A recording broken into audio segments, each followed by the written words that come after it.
거룩하신 하나님 주께 감사드리세. 날 위해 이 땅에 오신 독생자 예수, 나의 맘과 뜻 다해 주를 사랑합니다. 날 위해 이 땅에 오신 독생자 예수, 내가 약할 때 가만두고 가난할 때 우리를 부욕해 하신 나의 주, 감사. 내가 약할 때 가만두고 가난할 때 우리를 부욕해 하신 나의 주, 감사.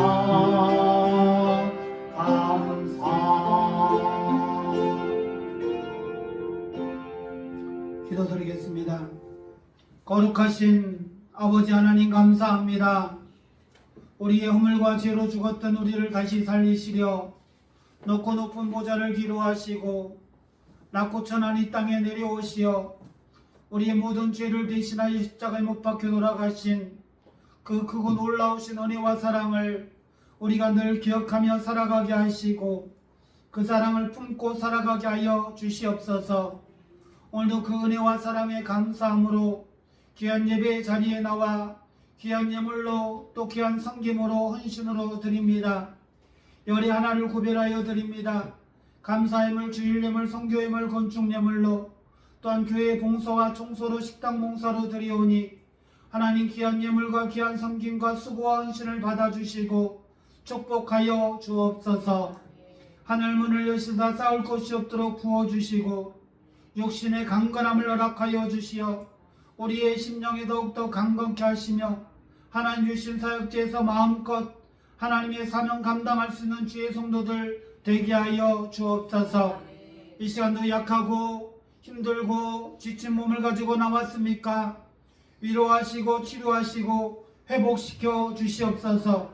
특별히 병상에 있는 하나님의 백성들 일일이 찾아가시어 피 묻은 손으로 안수하여 주시어 머리끝에서 발끝까지 모든 질병의 근원들이 치유되게 하시고 회복되게 하시며 소생의 역사가 있게 하여 주시옵소서.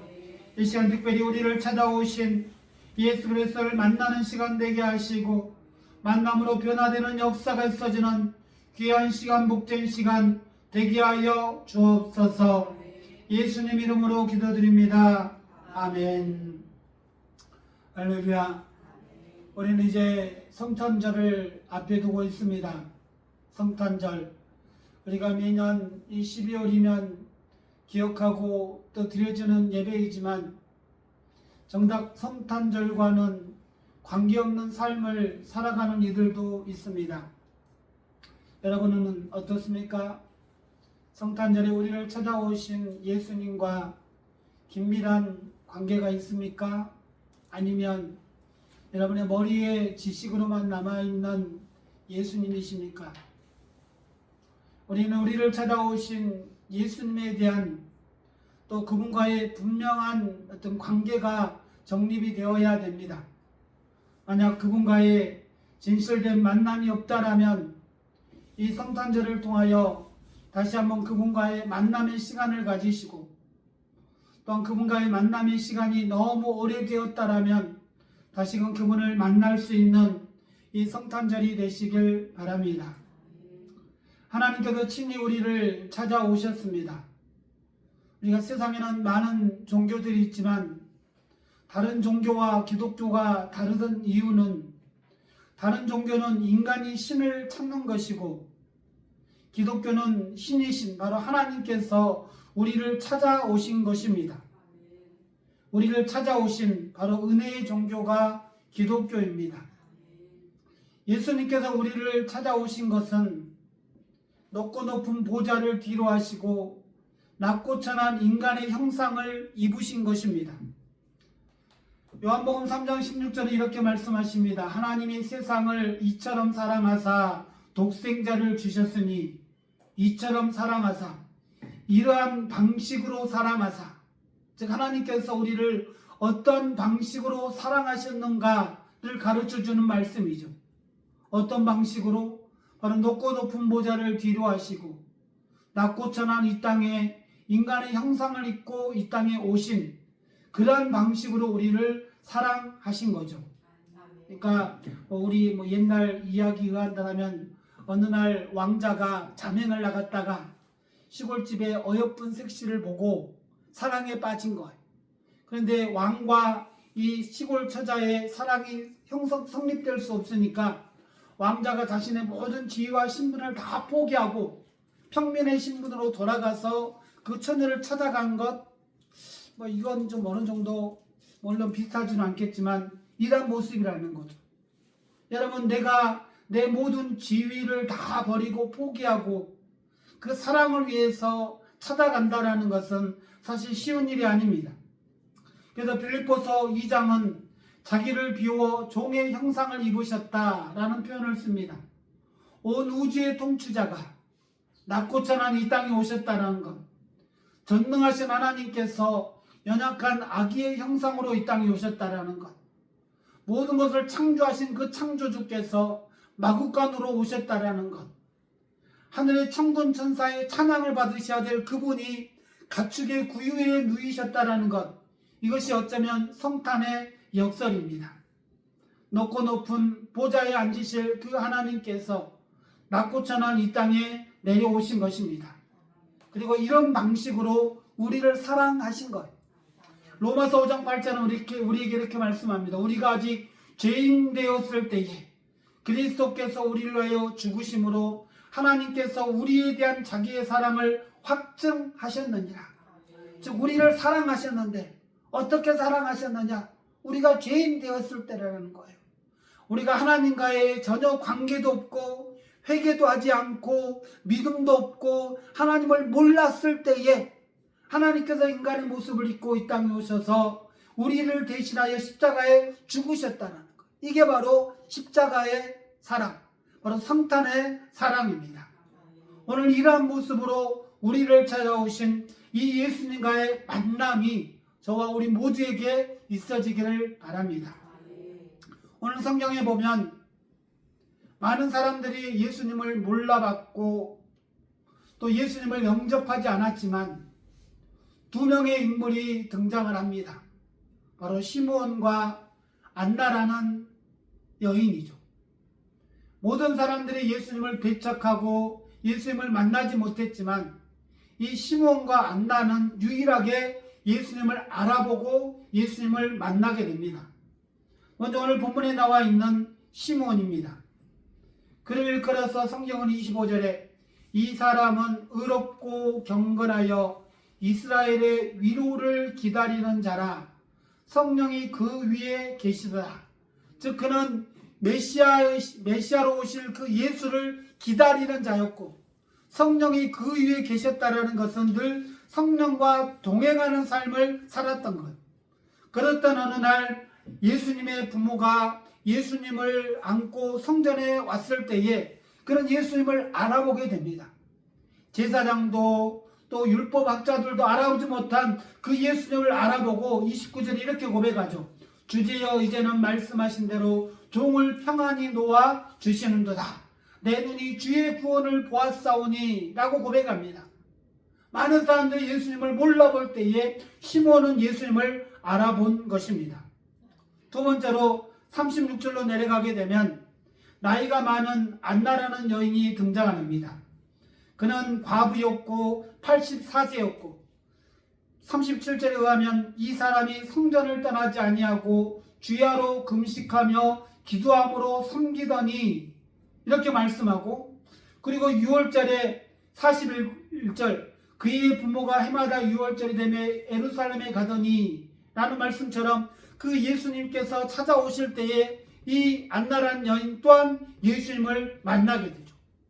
두 사람의 공통점이라면 메시아이신 예수님을 기다렸고, 또 그들은 영적으로 깨어 있었으며 영적으로 준비되었기 때문에 예수님을 만날 수 있었다라는 거예요.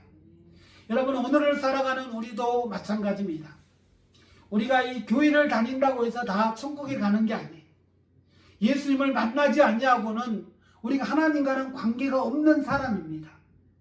만약 여러분들이 예수님을 만나지 못했다면 여러분은 이곳에 앉아있는 그 자체가 무의미한 거예요. 내가 예수님과의 만남이 있어야 그 만남을 통하여 내가 하나님의 백성으로, 하나님의 사람으로 출발이 되어주는 것이고, 하나님이 주시는 하늘의 복을 받아 누릴 수 있는 것이지, 하나님을 만나지 않고는 하나님과의 아무런 관계가 없다라는 거예요. 그러니까 마치 마당만 밟지만 정작 예수님을 만나뵈지 못하라는 것, 그것은 너무나 안타까운 일입니다. 그래서 오늘 제가 이 예수를 만난 사람들보다는 예수님을 만나지 못한 사람, 이 시므온과 안나는 예수를 만났는데, 그렇다면 나머지 많은 사람들이 있는데 왜 그 사람들이 예수를 만나지 못했는가를 살펴보면서 우리의 모습을 살펴보고자 합니다. 먼저 예수님을 만나지 못했던 사람들은 예수님에 대한 지식이 있다고 해서 다 예수님을 만나는 게 아니라는 거예요. 예수님에 대한 지식, 그건 뭡니까? 예수님은 하나님의 아들이고 2000년 전에 베들레헴에서 태어나셨고, 그분은 유다의 자손으로 태어나셨으며 예수님의 이름의 뜻은 무엇이고 예수 그리스도라고 하시는데 그리스도는 기름 부은 자고, 이런 여러 가지 성경의 잡다한 지식들이, 많은 사람들이 성경에 대한 지식을 가지고 있습니다. 예수님에 대한 지식은 가지고 있어요. 그러나 그런 많은 지식들이 결코 중요하지 않다라는 거예요. 물론 우리의 신앙 성장에 있어서 성경적인 지식은 분명 필요합니다.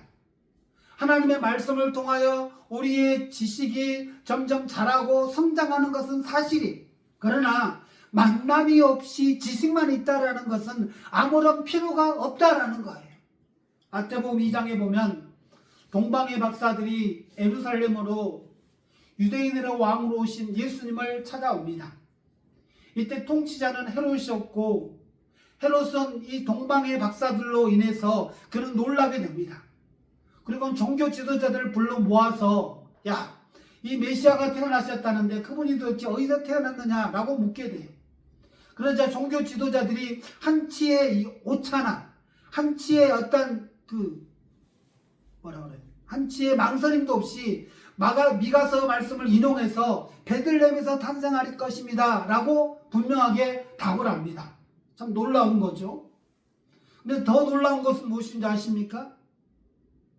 동방의 박사들이 예수님을 경배하러 왔는데, 그리고 예수님께서 베들레헴에 태어나셨다는 것을 아는데 정작 그들은 예수님 앞에 경배했다라는 사실이 없다라는 거예요. 동방의 박사들에게 메시아로 오시는 분이 베들레헴에서 태어났습니다 라고는 말을 했지만 정작 자신들은 예수님께 경배하지 않았다라는 겁니다. 즉 성경에 대한 지식은 가지고 있었지만 정작 그들은 만나지 않았기 때문이. 왜 그렇습니까? 바로 자신들과 생각이 달랐기 때문이. 당시의 사람들은 메시아를 기다렸습니다. 그들이 생각했던 메시아는 다윗의 강력한 왕권을 가지고 이 땅에 오실 분으로 생각했습니다. 그래서 아마도 그 메시아가 오신다라면 분명히 궁중을 통해서 왕의 혈통으로 태어나지 아니하실까. 그래서 다윗처럼 막강한 힘과 용맹함을 가지고 이 로마의 통치로부터 우리를 해방시켜 주지 않을까라는 기대감으로 예수님을 기다렸던 거예요. 그런데 자신의 생각과는 전혀 다른 모습, 베들레헴 마구간에서 태어나셨다? 그리고 다시 나사렛에서 성장하셨다? 나다나엘이 이야기했던 것처럼 나사렛에서 무슨 선한 것이 날 수 있겠습니까? 라고 하는 것이 그들의 생각이었기 때문이에요. 여러분, 하나님의 생각은 우리의 생각과는 다릅니다. 여러분은 하나님에 대하여 또 구원자 되시는 예수님에 대하여 어떠한 생각을 가지고 계십니까? 그 하나님께서 여러분의 삶을 어떻게 열어주실 것이라, 어떻게 인도해 주실 것이라 라고 생각하며 기대하십니까? 근데 그 하나님께서 여러분의 기대와는 다르게, 여러분의 생각과는 다르게 여러분을 찾아오신다라면 여러분은 어떻게 반응하시겠습니까? 하나님의 생각은 우리의 생각과 다릅니다. 이사야 말씀에 하나님의 생각은 하늘과 같고 우리의 생각은 땅이에요. 어떻게 땅 아래에 있는 사람들이, 땅을 딛고 살아가는 우리가 하늘에 살아계시는 하나님의 뜻을 생각을 헤아릴 수 있겠냐라는 거예요. 우리는 때로 우리가 원하는 방식으로 예수님을 기다립니다. 그분을 기대하고 그분을 사모합니다. 그 예수님을 만나면 내 삶이 이렇게 변화되어야 돼. 그 예수님이라는 분은 내 인생을 이렇게 바꾸어 주셔야 돼 라고 혹시 기대하고 있지는 않습니까? 오늘 이 종교 지도자들이 그러했습니다. 그리고 자신들과는 기대와는 다른 이 예수님을 그들은 경배하지 않았다라는 거예요. 내 생각과 내 기대와는 다르더라도 성경에 기록된 예수님께서 이 땅에 오셨고 그분은 하나님의 뜻대로, 하나님의 생각대로, 하나님의 계획대로 우리를 찾아오시는 분이십니다. 내 생각을 내려놓으시고 내 기대를 내려놓으시고 예수님을 맞이할 수 있는 성도들 되시길 바랍니다. 두 번째로, 너무 바빠요. 이 성탄절이 다가오면 연말연시가 되잖아요. 그러면 식당에서는 송년회를 해야죠. 또 연초가 되면 신년 할애를 해야죠. 여기저기서 얼굴 한번 보자는 사람들이 왜 그렇게 많은지 여러분은 어떠십니까? 여러분도 아마 그러실 거예요. 예수님께서 태어나실 때에 여관을 찾아갔습니다. 마구간 주인이 방이 없다라고 방을 내어주지 않았어요. 그래서 마구간에서 할 수 없이 예수님의 어머니 마리아는 마구간에서 예수님을 출생하게 됩니다. 만약에 이 마구간 주인이 빈 방이 없어요 라고 하지 않고 어떤 자기가 머물던 방이라도 내주었다라면 그 여관은 한순간에 최고의 성지가 되었겠죠. 아마도 자기가 원하는 그날 그 손님 하나 안 받고 예수님을 마리아를 받았다라면 그 여관은 세상 말로 정말 대박이 났을 거예요. 왜 그 보잘것없고 초라해도 위대한 인물이 나오면 그렇게 바뀌잖아요. 하다못해 요즘은 맛집만 하더라도 맛집 성지, 그래서 유튜브 검색해서 찾아가는 그런 데 나오잖아요. 근데 여관주인은 너무 바빴어요. 만삭이 된 마리아를 돌볼 수 없었습니다. 곧 아이가 출산하는 그 상황을 그는 돌볼 수 없었어요. 그 바쁨이 이 땅에 왕으로 오신 예수님을 만나지 못하게 했다는 거예요. 우리는 너무 분주하고 너무 바쁩니다. 예수님을 만나야 되는데 너무 바쁜 거예요. 현대인의 질병 중에 가장 큰 질병이 뭔지 아십니까? 바쁨이. 우린 너무 바빠요. 일한다고 바쁘고, 공부한다고 바쁘고, 돈 번다고 바쁘고, 관계 유지한다고 바쁘고, 심지어 교회 봉사한다고 너무 바빠요. 그래서 우리는 정작 예수님을 만나야 되는데 만나지 못하는 겁니다. 누가복음에 등장하는 마르다와 마리아의 이야기는 그 실체를 우리에게 보여주고 있습니다. 너무 분주한 나머지, 너무 마음이 바빠서 마리아는 예수님 발밑에서 예수님의 그 말씀을 듣는데 마르다는 그 말씀을 들을 수 없었다는 거. 왜? 바쁘니까. 그러나 주님은 우리에게 그런 바쁨을 요구하지 않으셔요. 시편 46편 10절에 너희는 가만히 있어 내가 하나님됨을 알지어다. 때로는 멈추라는 거예요.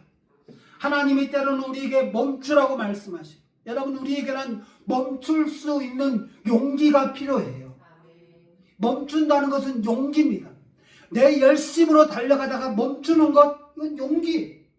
내 계획대로 달려가다가 멈추는 것, 이건 용기. 용기가 있어야 우리가 멈출 수 있어요. 왜? 멈추지 못하잖아요.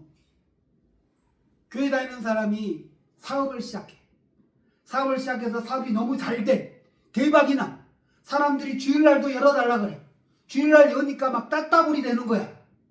이런 표현은 좀 옳지 않는데 아무튼 그래서 야 이거 주일 한번 문을 여니까 이게 막 돈이 막 굴러 들어오는 거예요. 그래서 처음에는 종업원들만 놔두고 자기는 주일 예배 드리고 그리고 예배 끝나고 나서 교회로 다시 직장 사업터에 가. 근데 보니까 자기가 또 비어있으면 장사가 안 되는 것 같아. 그래서 한 달에 한 번 빠져. 그러다가 두 번 빠져. 그러다가 세 번 빠져. 그러다가 네 번 빠져. 그리고는 이제 1년에 몇 번만 나가게. 왜죠? 너무 바빠요. 돈 벌기에 바쁘고 운동하기에 바쁘고 사람들과 관계 개선하기에 바쁘고 그래서 우리에게는 무엇이 필요하다고요? 멈출 수 있는 용기가 필요한 거예요. 여러분 어디를 향하여 달려가십니까? 여러분 무엇을 향하여 달려가고 있습니까? 이 연말연시에 여러분 너무 바빠서 잠시 앉아서 저는 천천히 걸으면서 나를 위하여 이 땅에 오신 예수님에 대하여 여러분 얼마만큼의 묵상의 시간을 가져보셨습니까? 왜 하나님이 나 같은 존재를 만나주시고 나 같은 존재를 하나님의 자녀로 삼아주셨는가 여러분 고민 한번 해보셨습니까? 교회에 나와서 예배를 드리는 시간 이외에 여러분의 삶의 현장에서 여러분 머릿속으로 날려 오친 그 예수님을 묵상하면서 고민을 해보셨냐는 거예요. 그러기엔 우리가 너무 바쁘게 살아왔다라면 이번 이 연말에는 잠깐 멈출 수 있는 용기가 있어지길 바랍니다. 너무 바빠서 정말 주님을 놓쳐버리고 살았다라면 이 연말에는 잠깐 멈추어서 나를 찾아오신 그 주님을 만날 수 있는 성도들 되시길 바랍니다. 또 마태복음 2장에 보면 헤롯이 이제 예수님이 탄생했다는 소식을 듣고 그는 심히 불안해합니다. 그리고는 예수님을 찾다가 예수님이 애국으로 피신한 것을 모르고 그는 그 주변에 있는 2살 이하의 모든 남자의 아이들을 다 죽이라는 끔찍한 명령을 내리게 됩니다. 왜죠? 자신의 왕의 자리가 두려워서. 야, 왕으로 오시니? 그러면 그가 내 자리를 빼앗지가 않을까? 그래서 2살 아래의 아이를 다 죽였다라는 거예요. 여러분 우리가 이 말씀을 통해서 알 수 있는 것은 우리는 예수님을 내 마음의 보좌에 내 마음의 왕자에 그 왕자에 그분이 앉게 하셔야 돼요. 여러분의 마음의 보좌에는 누가 앉아 있습니까? 예수님을 믿는다라고 하지만 여전히 그 보좌에 여러분의 인생의 결정권자가 여러분이 아니십니까? 아니면 예수님이 그 자리에 앉아 계십니까? 그분은 높고 높은 보좌를 뒤로 하시고 낮고 천한 이 땅에 내려오셔서 우리의 마음의 보좌에 앉기를 원하셔요. 오늘도 우리를 통치하시고 우리를 다스리셔서 우리의 삶을 하나님이 주시는 그 형통의 삶으로 이끌어가기를 원하신다는 것. 우리는 기도합니다. 주여 나를 푸른 초장 실만한 물가로 인도하여 주옵소서. 이 사망의 음침한 골짜기에서 벗어나 푸른 초장 실만한 물가로 나를 이끌어 가옵소서. 여러분 이 기도가 여러분의 기도이십니까? 대답을 안 하십니다. 그렇다라면 그러한 삶을 살기를 원한다라면 내 마음의 보좌를 주님께 내어 드려야 되는 거예요. 내가 내 인생의 운전대를 잡고 있다라면 우리는 결코 사망의 음침한 골짜기에서 빠져나올 수 없기 때문이에요. 그분이 내 인생의 운전대를 움켜쥐어야 나를 사망의 음침한 골짜기에서 벗어나 저 푸른 초장 실만한 물가로 이끌어 가시는 거예요. 그분이 운전대를 잡으셔요. 그러나 우리는 많은 경우 우리의 마음의 보좌를 내어드리지 않습니다. 그 보좌에 앉았다는 것은 내가 내 인생의 결정권자라는 거예요. 내가 내 인생의 주인이라는 거예요. 내가 내 삶의 주인이라는 거예요. 그러한 삶을 산다라는 것은 주님을 내 인생의 보좌에 모시지 않는 거예요. 여러분 어떤 선택을 하실 때마다 어떤 일의 결정을 할 때마다 내 마음의 보좌에 앉으신 주님께 물으셔야 돼요. 묻고 또 물어야 돼요. 주여 내가 이것을 하는 것이 옳습니까? 내가 지금 이것을 가는 것이 옳습니까? 라고 물을 수 있어야 돼요. 그 보좌에 주님이 앉아 계실 때 우리가 그것을 물을 수 있는 거예요. 그러나 헤롯처럼 내 왕자에 혹시나 주님이 앉을까 봐 그분을 배척하고 있지는 않습니까? 그렇다면 우리는 여전히 주님을 만날 수 없습니다. 마지막으로 사람들은 형식에 갇혀 있습니다. 바리새인, 서기관, 종교 지도자들, 그들은 예수님께서 이 땅에 오셨고 복음을 전할 때에 끊임없이 예수님과 부딪힙니다. 안식일 때문에 부딪히고, 종교의식 때문에 부딪히고, 금식 때문에 부딪히고, 율법 때문에 부딪히고, 그리고는 결국 그 부딪힘에 예수님을 십자가로 몰아가잖아요. 요한복음 5장 39절에 이렇게 말씀합니다. 너희가 성경에서 영생을 얻는 줄 생각하고 성경을 연구하거니와 이 성경이 곧 내게 대하여 증언하는 것이니라. 그러나 너희가 영생을 얻기 위하여 내게 오기를 원하지 아니하는도다. 즉 성경에 나와 있는 율법 연구는 하는데, 율법이 무엇이고 금식이 무엇이고 뭐 규례가 무엇이고 안식일이 뭐라는 것을 연구는 하는데 정작 그 말씀의 주인 되시는 예수님을 알아보지 못한다라는 거예요. 오늘도 사람들이 성경을 듣습니다. 성경을 합니다. 여러분, 요한복음에서 예수님이 뭐라고 말씀하십니까? 진리를 알지니 진리가 너희를 자유케 하리라, 이렇게 말씀하세요. 근데 여기서 말씀하는 진리가 뭡니까? 그 진리가 예수 그리스도이세요. 구약에 나와 있는 많은 절기와 율법과 그 모든 법들이 다 오실 예수님이 어떤 분이시는 것을 가르쳐주고 있는데 그 의미를 알지 못하는 거예요. 그냥 율법에 나와 있는 그 문자적으로만 생각하고 문자적으로만 해석하다 보니까 정작 진리와는 거리가 멀어 있는 거예요. 우리 안에 가지고 있는 형식이 있습니다. 우리가 교회를 다닌 지 얼마 안 된 분들은 물론 그런 게 없는데, 최소한 뭐 30년, 50년을 다니면 뭐가 있습니까? 내 안에 틀이 있어요. 틀. 교회란 이래야 된다. 그러니까 하나님이 나에게 이렇게 말씀하셨다가 아니라 교회란 이래야 된다라는 틀이 있는 거야.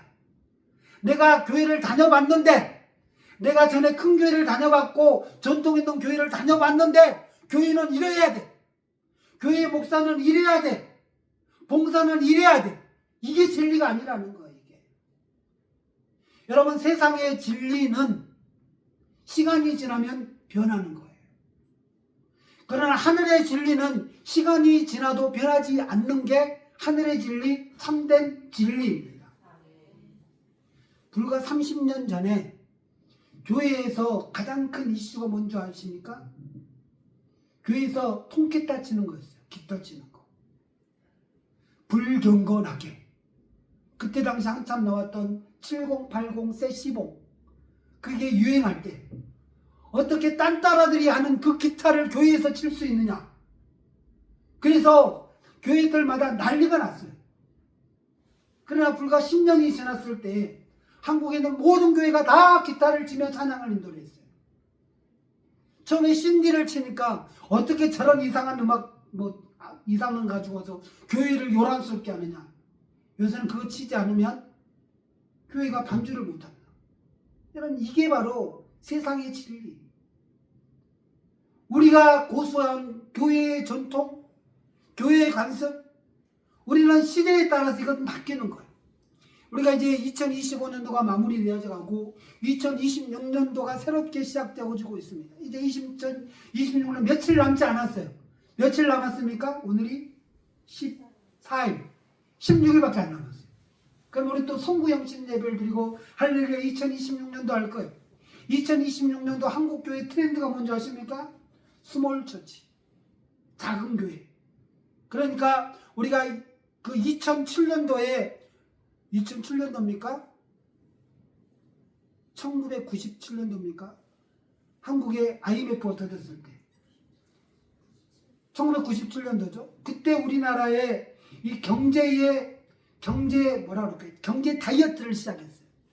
그때 무슨 말이 나왔느냐? 아웃소싱, 핵심 역량을 제외하고 모든 것을 다 외부에서 가져와라. 이게 뭐냐면은 당시에 1997년도 98년도에 우리나라가 IMF로 도산할 때 그 핵심적인 이유가 있었어요. 뭐냐면은 많은 대기업들이 있었는데 너무 문어발식 확장이에요. 빚으로 사고 또 빚으로 사고, 그리고 내 자본은 10%인데 은행 90% 당겨다가 이거 사업하다가 다 벗어난 거예요. 그래서 다 가지치기 한 거예요. 핵심 역량, 그 중요한 것만 빼고 다 잘라낸 거예요. 근데 이게 한국 교회도 이제 그게 적응이 돼요. 우리가 기나긴 코로나를 지나서 한국 교회가 굉장히 급속도로 쇠퇴하고 있어요. 몰락하고 있어요.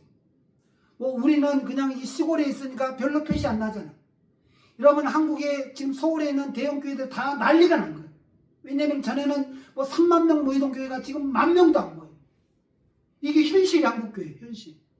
그래서 2026년도 한국 트렌드가 뭐냐? 스몰 처치, 작은 교회로 가잖아. 1997년도 그 IMF 때의 경제가 그 경제 다이어트를 했던 것처럼 한국 교회도 다이어트를 하잖아. 그래서 교회가 할 수 없는 거, 불필요한 거 다 제거하고 교회가 할 수 있는 것만 하자는, 교회 힘으로 괜히 막 큰 교회, 좋은 교회 흉내내지 말고 우리가 할 수 있는 것만 하자라는 거. 이게 2026년도 한국 교회 트렌드예요. 이게 부르셨네. 자, 아무튼 여러분, 우리는 진리에 살아요. 세상의 진리는 시간이 지나면 바뀌어요. 환경도 바꾸고 상황도 바뀌고, 그러나 하늘의 진리는 변하지 않아요. 하늘의 진리는 뭡니까? 하나님이 인간의 모습을 입고 이 땅에 오신 분, 인간의 모습으로 오신 그 예수님께서 우리를 찾아오셨다는 거예요. 이것은 변치 않는 진리입니다. 그런데 더 중요한 진리가 뭔지 아십니까? 이 예수님을 내가 만나야 되는 거예요. 로마서 13장 11절에 이 시기를 알거니와 자다가 깰 때가 벌써 되었으니 이는 이제 우리의 구원이 처음 믿을 때보다 가까웠습니다. 그분은 도적처럼 이 땅에 다시 오신다라고 말씀하십니다. 2000년 전에 초림 예수가 오셨다라면 이제 우리는 재림 예수를 기다려야 합니다. 시몬과 안나처럼 기다림으로 영적으로 깨어 있어서 예수님을 만날 수 있는 분들도 계시고, 어쩌면은 종교 지도자들처럼 헤롯왕처럼 여관 주인처럼 너무 바빠서 주님이 다시 오실 때 만나지 못할 수도 있다라는 거예요. 그래서 우리가 이 성탄절에 다시 한번 우리를 돌아보았으면 합니다.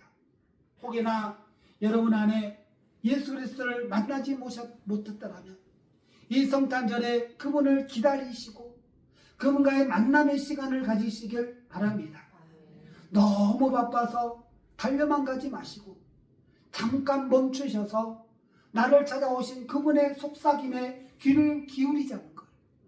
그리고 그분을 나의 마음의 보좌에 모심으로 그분이 주시는 하늘의 은혜를 받아 누릴 수 있는 그런 성도들 되시길 바랍니다. 기도드리겠습니다.